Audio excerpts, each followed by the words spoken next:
despite it like offering like so much, from different things. I mean, do you think perhaps maybe just a lot of players just like draw, I mean, incorrectly like comparisons between it and maybe Grand Theft Auto and like yeah, this it's is just in like no the way a yeah. GTA. It is a really Yeah. gamey game. It's a very arcade-like game, and it's Yeah. fighting, and it's a very traditional RPG type game, and just there's a lot of text when you go down the street. Mostly you'll see things in text. But I mean, while Mass Effect has like, you're in the Citadel and there are these well rendered NPCs and they have full voice and stuff, the sheer volume of stuff in Yakuza still, I mean, you get a similar effect. There's a shitload of people. Even if they're popping out of the distance, you're like, oh, that's a huge crowd. These people are randomly saying things. The actual city changes a lot, and it's so big that you can't really scrutinize the small areas and be like, wow, this is the exact freaking same as it was, whatever. And I'm not dissing Mass Effect or anything. That's valuable, but you'll quickly learn that these people are always standing in the same freaking place. It's a little more. They just hide it through sheer volume, right?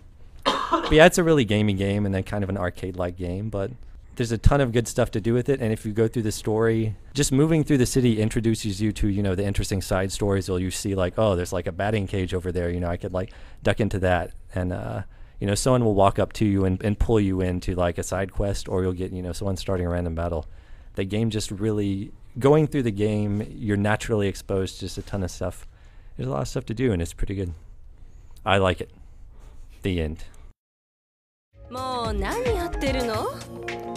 あなたも早くいらっしゃい。 So we have summoned Shane back from the dead to join us. Hi Shane, how you doing? So like Demon Souls style. Did I look summon this him. bad last week or 2 weeks ago? What are you Mm, trying not to say? really. I look bad. You definitely look a little ill. Yeah, I am ill. Well, I'm glad that you can make it. Well, folks, I am trying to save you by not hosting the show. I know you don't want to listen to me like this for 40 minutes. So. And viruses can go through MP3 files as well, obviously. So we're going to talk a tad about, we recently put out a top 10, and there's always, some controversy, but this one seems to be another one people generally like. And kind of just talk about, like, with the 3DS coming out and everything, just kind of talking about, like, we talked about system sellers, but I think it's also kind of interesting to look at launches. Maybe a top 10 launches is in the horizon, I'm not sure, but it's definitely definitely an interesting topic, especially when you start looking at what launches are like for systems so much.